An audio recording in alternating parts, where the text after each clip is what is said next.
Welcome to 108 Gate. We're doing the Divine Feminine reading. The Divine Masculine reading is uploading as we are here now. So it should be ready for you by the time you've got to this. Devotion, communication. Okay, that felt like it was devotion, communication. Like patter, patter, devotion, communication. Like an indicator on a car, which way you're going, left or right, but the indicator's kind of like, I don't know, that was weird. Indicating left, then indicating right. Which way are you going? This way or that way? This way or that way? Which way? That kind of vibe. Desire. Okay. Very peculiar energy. Right, let's get the cards. So,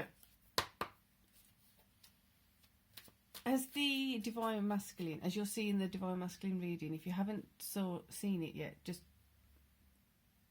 it's the one before this one. Quite a substantial shift in perspective, shift in consciousness, shift in the way of doing things. If you allow it, if you're doing that particular kind of work, those of you who are, you're going to understand exactly what the benefit is from it. You're not going to go in the same patterns, in the same loops, in the same circles. You're going to absolutely going to enjoy and benefit from the new way of seeing things, the new way of seeing yourself, the new way of behaving in the world. It's not going to be for everyone, it's not going to be a massive shift and change in the external parameters at the moment. Like later on there may be more bigger shifts, but at the moment it's these tweaks that are happening within your consciousness. They're substantial because they're changing the way you're thinking about things. They're changing the way you are planning for your future. They're going to change how you've seen a whole mass of the past. Therefore you're going to literally have a consciousness which you haven't possibly had before, if that makes sense. Your consciousness is going to be shifted and changing. Like I said, there's certain things that happened this morning and it was just like, okay. The context isn't looking the best at the moment, possibly. It might not be in like a really sweet, serene kind of surrounding, or I want to say scene. But the emotion, the epiphany, the thought is going to be quite something. And it doesn't have to be just one. There could be multiple of them. 10 of Cups. Emotional well-being, emotional evolution, emotional establishment of yourself again. As a new connection with your emotional well-being. It literally feels like there's... if you've been doing the work, it literally feels like some things you think something or you realise something and it's all changed. And again, then another thought, another thing, and then that can change, which then allows for another change, which then allows for another change. So really, if this is happening, then enjoy that process, because we don't know how long it's going to last. What I mean by that is, like, no, I said before, get ready for these big changes coming in, because the astrological alignment, if you haven't seen those, I'd suggest you go back a few videos minimum and look at those, because we've in the daily readings, that would be helpful there to start there. Just go back a few days and see what's been preparing us and what we are being prepared for. We're being prepared for some massive shifts and changes, but it's not obvious. It's on the subtle energies, which makes it even more magical. It makes it even more esoteric. It's not like having a new hairdo or having new clothes or this, that and the other. It's so subtle within yourself, but you can feel the shift and change. It might start changing how you're standing. It might change how you're talking. It might change how you are approaching certain conversations or certain people. It may be helping you approach a whole different life situation in a different manner. But on the outside, it doesn't look like much has changed. That's the point. So it's like a deep, deep, deep soul detox. Or as I sometimes say, a bit of a soul poop. Right, King of Cups, there you go. You're holding up the cup to yourself. The masculine within you, your yin yang, your anima animus, you are able to feel that the emotional progress that you're making, there's some part of yourself that's actually taken that time and saying, you know what, I'm going to say, well done. And even the, you know what, there's no need to even have that anymore, because it's like, that's kind of saying, well, I didn't expect you to actually be doing so well. The part of, I didn't expect you to actually be doing so well, it's going to start disintegrating. It will start dissolving and disappearing, because you're going to start believing that you can do well. You're going to be doing well because you feel, you know, you believe, you trust that you can do well. Therefore, you will do well. Even that, as a thought, as an energy, as a perpetual thing to be thinking, feeling about yourself, is a massive shift. Do it again. Go back 20 seconds, 30 seconds, listen to that bit again. Knowing you can do well, believing you can do well, trusting you can do well.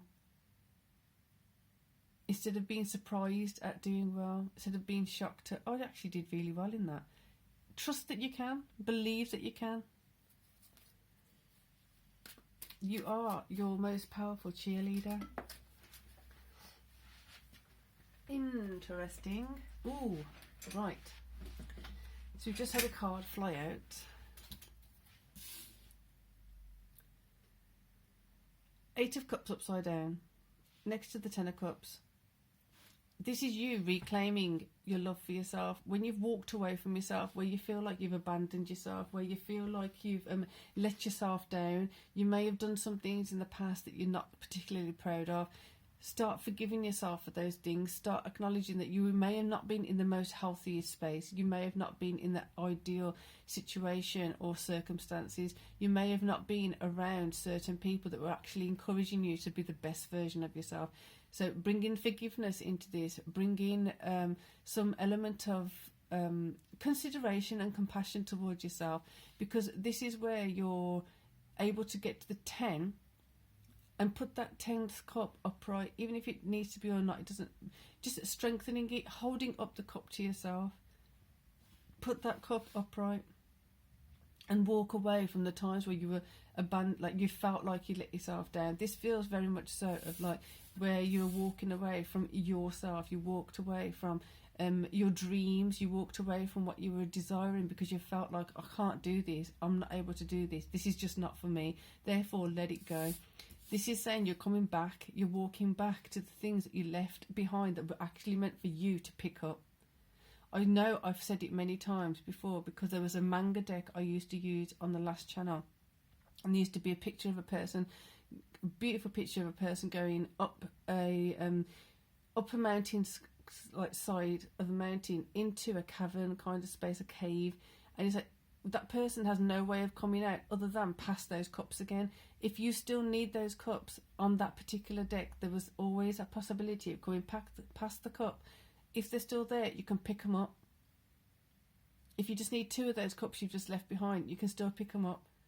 That feeling is really strong right now. So just because you felt like you've abandoned it and it's gone, I'll never get that chance again, just try and reconnect with it. Just allow yourself to think, well, what if I didn't learn to horse ride as a child, but what if I want to open up my heart and my mind to receive the resources and opportunities to ride horses now? That's a bit random, maybe disclosing a bit too much of myself there, but that would be great. I would love to ride horses. Anyway, those desires, those things coming back. 8 of Coins, fantastic. There you're going to be beautiful, beautiful energy. There you're going to build up some kind of hope, some kind of radiating and transmitting a different kind of signal, a different kind of message to the universe, to the world. Cancelling out, if you want to talk about cancelling things out, cancelling out those I can't do it, kind of energies, cancelling out the messages of I can't do it, and bringing in more so, I always wanted to do that, can I do it, into I want to do that, I will go and do it. Don't rush that process, because you've got to be gentle with yourself. There may be some things that are unearthed, that are brought up to the surface, that you have to deal with. Some may be easy to deal with, some may be not so easy to deal with. The point is, you're doing it. You're not just hiding from it, and you're not just letting it kind of slide away from you. I'm going to get one more. Ending certain communication styles, ending certain ways of speaking to yourself, certain things that you think about yourself, certain ways that you've allowed others to communicate to you or be with you. That's got to come to an end, and if they don't respect it, then the communication ends until they can understand what you're actually asking for. Making sure you ask for it. As the Empress comes in, making sure you're in that position of, I need emotionally supportive words. I don't need you to be taking the mick out of me. I don't need for you to be teasing me about something that's really, really hurtful and actually makes me feel really bad. Give it 5 years, give it 2 years, give it 1 year, and maybe you can say that same joke again, and I won't bat an eyelid. In fact, I might actually throw one back at you even more funny. But right now it's tender, right now it's sore, right now it's not funny to me. Please don't do it. That's just an example of where this is coming in, standing in your Empress mode, your Divine Feminine in the Empress mode, and communicating what do you need and why and how. If a person cannot respect that, don't ignore that. If a person can't respect what you're asking for and what you're needing, and they keep pushing, they keep prodding, they keep tormenting, that's going to be then on you to see which way you respond to it. Do you allow them to keep going, or do you stop it? How are you going to stop it? How far are you willing to go to stop it? And I don't mean hurting them, I mean how far are you willing to go away from it? Because before you were going away from yourself. It would be easier if someone was tormenting you about it, and it's like, right, I'm not even going to talk about this anymore, I'm not even going to think about this anymore, I don't even want this anymore, because every time I think about it, I talk about it, and if I talk about it near this person, they hurt me, they prod me, they torment me, therefore I'm just going to let go of my desire, instead of actually speaking up for self and allowing them to start refining how they speak to you. Sacrifices that have happened along the way because of that. She ain't letting that happen. I'd say let her get into control, let her be in control, let her take charge, and stop this communication. Shoddy, it's just sloppy and shoddy kind of attitude. It's very, I wouldn't even say laissez-faire, because that's very, there's a purpose for that.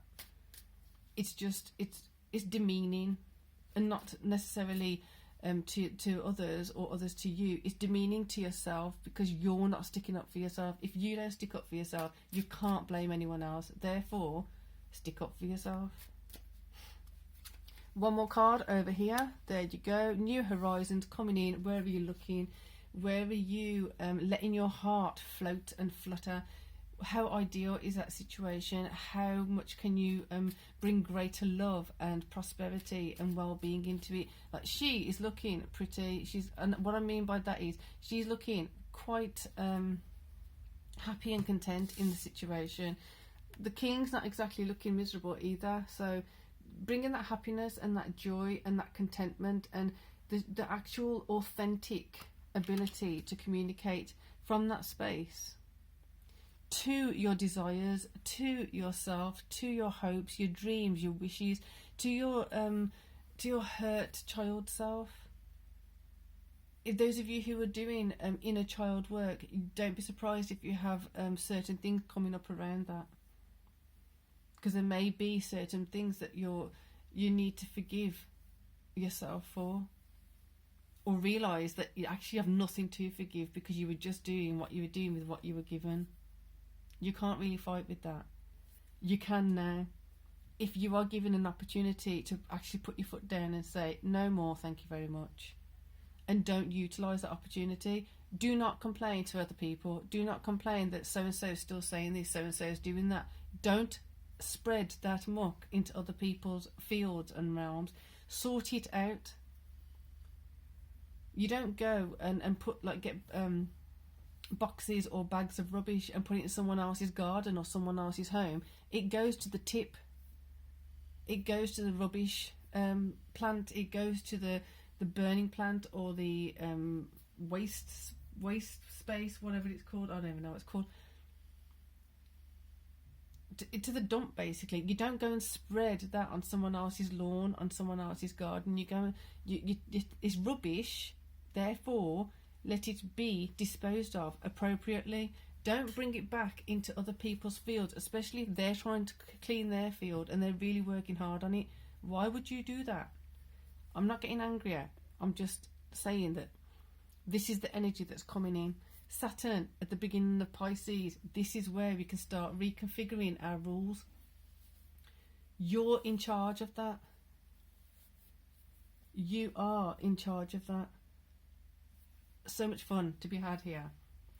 And the fun might not be in the implementing of new rules, implementing new behaviours.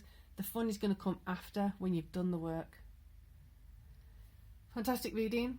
Go and check out your monthlies of each zodiac sign if you would like to. Each of those should have a link at the bottom in the text box things that gives you access to some a site that I use quite often that gives you your astral natal chart. Have fun with it, enjoy it. For now, until later, peace and love.